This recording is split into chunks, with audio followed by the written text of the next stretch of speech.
A lot of times when I'm contemplating problems that I have with my clients' trees, I'll just go for a walk out in the woods.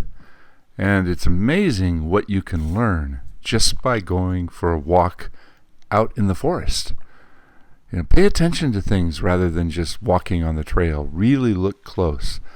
For instance, look at this old maple tree. The base of the tree is completely rotten, and the bark on the edge have formed new passageways of life to support this monster. And I don't know why this tree is still standing. It's an enormous, beautiful old maple tree out in the forest. And then I encountered this alder tree that fell down. This tree was standing last year. This is a favorite spot I like to go to, and I was just blown away. It's laying down on the ground. The base is rotten.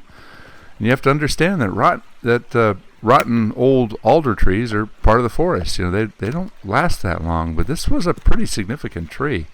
I walked on it. You could feel the punkiness of it. I thought it was going to fall apart.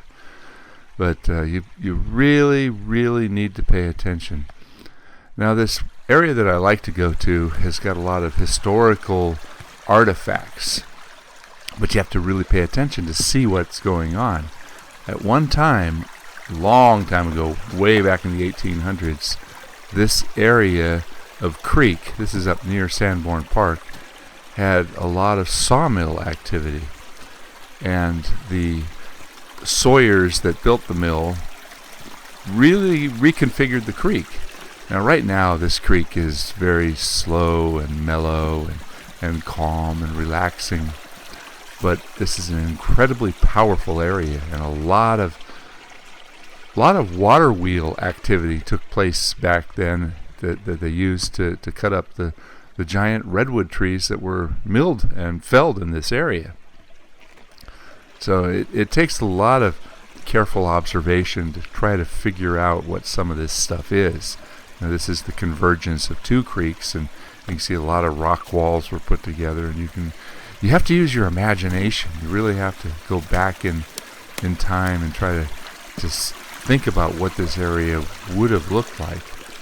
And you have to remember that it's ever changing every single year.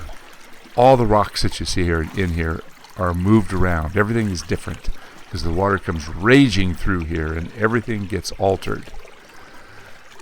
If you look in the distance there, you can see a big old redwood tree.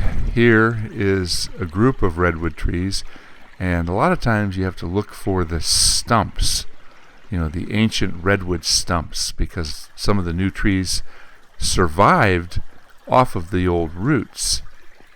Oh, look at this. This was just a beautiful old tree. All the redwoods are coming off of the life of the old mother tree, and you can see where that thing was cut down a long time ago.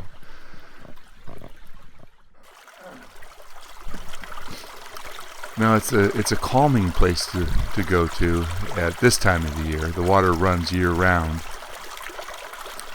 and you can kind of get into the spirit of the forest, especially if you go down where there's a creek. The sounds of the creek, the animals, the life that comes down to drink. Everything happens where there's water, and the water is so critically important for the trees to continue growing. And you can look at the size of a lot of the trees that are down here that are associated with their root system getting down into this constant supply of water down at this low part of the forest. And then as you go up the hillside, you can see a real significant difference in not only the size of some of the redwood trees, but in many cases the health of some of the trees. So I had a really good time on that one big stump. I actually climbed up on top of it, and it was a little sketchy because it was ready to fall apart. I don't know if you can see that, but there's still life that is coming up out of that old root system. And I'm mesmerized. Sometimes I'll see the edges of the active cambium tissue climbing up and over some of the old stump parts, the old pieces that were cut down from so long ago.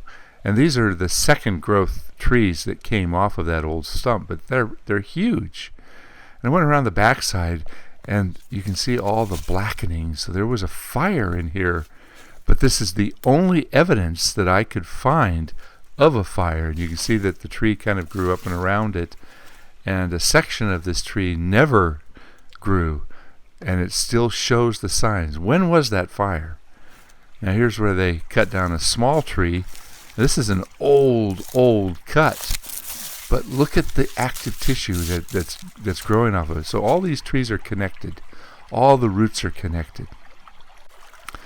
So I had a lot of fun. I took my drone down here, and I kind of explored the area from a different perspective, because a lot of the stuff you see, you look from the top down, and with the drone I was actually able to go over the edge of the creek and kind of creep around and see some of the rock walls and the formations.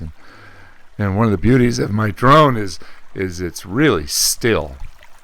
You know, it's like putting a floating tripod out there in the middle of the forest, so you can capture some, you know, really amazing still images. And I found this was kind of cool. There's evidence of an old fireplace. So you're kind of looking around, you try to figure out what was here, what happened. There's a little road up on the top here, and further off in the distance you can see where the road came to the creek, and clearly there was an old bridge that went across there.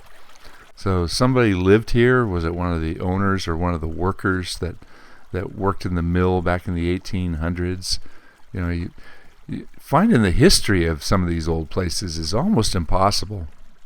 You know, they'll talk about some of the basics, you know, that there was a sawmill down in there, but once you look at it, then you can kind of delve into the history of the area and kind of figure it out. Now this is really cool. This is an area where there was a dam that was built on the creek, and if you look closely at the dam, you can see that there's a couple of little inserts where boards were put up. Sadly, there's a lot of people that have no respect for the forest, and you can see the graffiti and the garbage. You're constantly picking up cigarette butts, and that really bothers me. Now the power is amazing here, because this is an area that I've actually been swimming in. There's been boards that have been put into this area, and this whole backlog here is filled up with about 6 feet of water. The very next year, there was rocks all the way to the top of this dam. The year after, the dam broke and everything went back to where it was. But every single year, these rocks are all different. Well, thanks for watching. Hope you enjoyed that.